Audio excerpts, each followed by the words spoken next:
Hey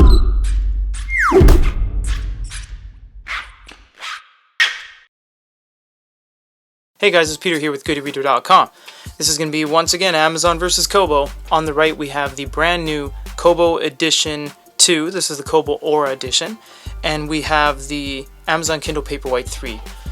We felt these were where the two e-readers kind of both fit against each other. We didn't want to put this against the Voyage or the Oasis. We didn't want to put this against the Aura 1. So this is kind of the even balance between the two. We'll start with the Amazon Kindle. The Amazon Kindle is very conventional looking. 3 clean sides, 1, 2, 3. You have a non-flush screen and bezel, probably a 1mm gap. Everything fun's at the bottom. You have a status indicator light, USB port, and the power button. Back is a hard rubber plastic kind of thing. Decent amount of grip, lots of fingerprints. Lots of fingerprints on this guy. The Kobo Aura Edition 2, same kind of layout. Status indicator light on the front. 3 clean sides once again. Power button's been moved to the back. We have a USB port on the bottom here. Non-flush screen and bezel, of course. And showed that. And a nice textured back that doesn't leave a lot of fingerprints. Looks and feels great.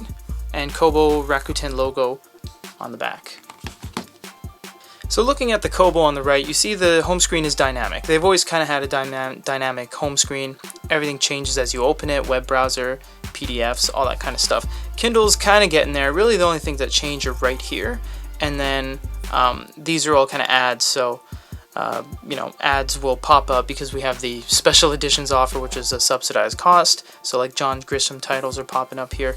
But Kindle's home screen I like a little bit better because it's got this really consistent toolbar through all the e-readers now that they've all updated themselves. Kobo, you have to dig a little bit deeper and touch the little 3 button, and then you can get information that way.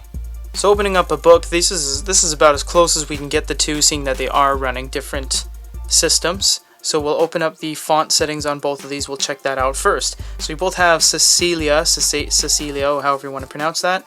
We have many different fonts on the Kobo. You have to click that to kind of see them all. Kindle, everything changes live on both, but the Kindle, you only have a couple settings of fonts. For example, like they change live like that. So if I wanted to change the line spacing, I have 3.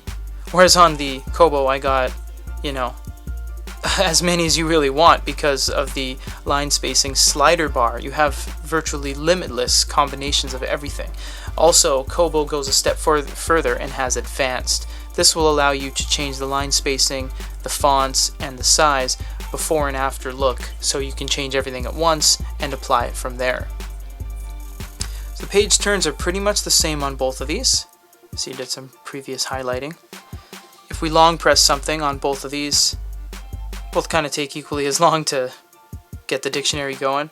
We can make highlights and notes. We'll make a quick note to look at the keyboards. Amazon's running a conventional QWERTY. Letters are staggered. The Kobo, everything's stacked on top of each other, so it might be a little bit different. Let's do a little quick test. Peter kind of missed the E there, but the Kindle caught it. So the Kindle's always been a lot better at registering the key presses than Kobo has, but it's not night and day difference. We can also do box of texts, search in book. Kindle goes a step further once again and has translation. You can translate any language to any language you see on this drop-down menu, something Kobo doesn't really do, but they have share to Facebook, search in book, and all that kind of fun stuff. PDF experience gets a little bit different. The tables kind of turn into Kindle's favor. So we'll see here, the page turns are roughly the same. They're both equally as kind of randomly responsive. They refresh pretty often too. If we click the top, we have a couple settings to change things: annotation, search in book, dictionary reading experience, and on the Amazon we can actually change the weight of everything. We can change the contrast and weight and the margins. If we want to pinch and zoom, we'll pinch and zoom on the Kobo. It gets there pretty quick to the first zoom level, but then it just kind of seizes out. We've had this a couple times when we did reviews and a couple different PDF files.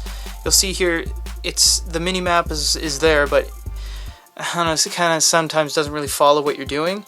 So if you want to really get to what you want to read quickly, it's not going to work too well.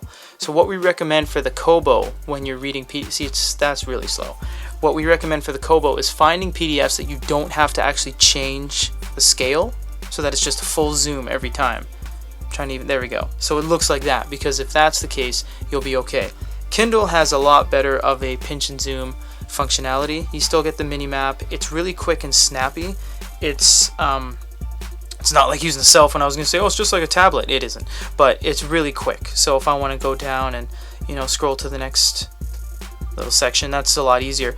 Also, the Kindle can long press bodies of text and do the same thing you can do in a book, even translate. So if you had a Arabic PDF, you can translate it into any language, really. So a lot more functionality on the Kindle when it comes to PDFs. Alright, before you ask which one's which, the Kobo is still on this side and the Kindle is on this side. So what we see here is even light distribution, head to toe, corner to corner. Nothing's really wrong between either of these two. There's nothing wrong.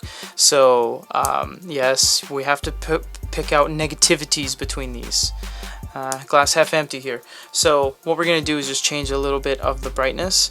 With the Kobo, it doesn't change unless you let go. So I found that a little bit annoying. I don't know why. So I can let go there. Kind of switch it down to there. So the light levels are really nice on the Kobo. It's evenly distributed. The brightness it doesn't like shine out into your face. You know what I mean?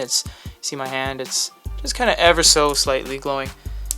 Kindle's really nice as well, although you can never turn the screen off. It'll always be on, even at its lowest light setting. Although Kindle does have an extra setting called max. It's kind of just like a little overdrive, so it's the absolute max brightness. I'd say in terms of the glow light experience, they're not really that different. I don't want to talk for another 3 minutes about it. They're pretty much the same.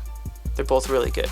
Well, when it comes to these two, I mean, I won't be too opinionated on this. I like them both. They both change kind of dynamically, the home screens. The Kindle OS now, the home screen, the UI looks just like everything else now because it has all been updated.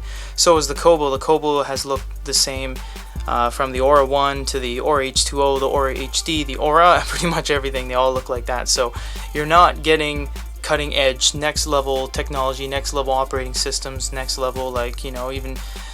It's just they've kind of been the same. If anything, the hardware has changed and the price point has changed. So it's really just a battle of who's going to be a cheaper buy. So either of these you can't go wrong. You really can. If you just want an overall smaller package, you'll see that if I line them up, the Kobo is really smaller. It's really the only thing I can say is that the PDF experience isn't really good on this. Other than that, they're both really good choices. So if you guys have any questions, comments, or concerns, feel free to leave them below. For GoodyReader.com, this is Peter.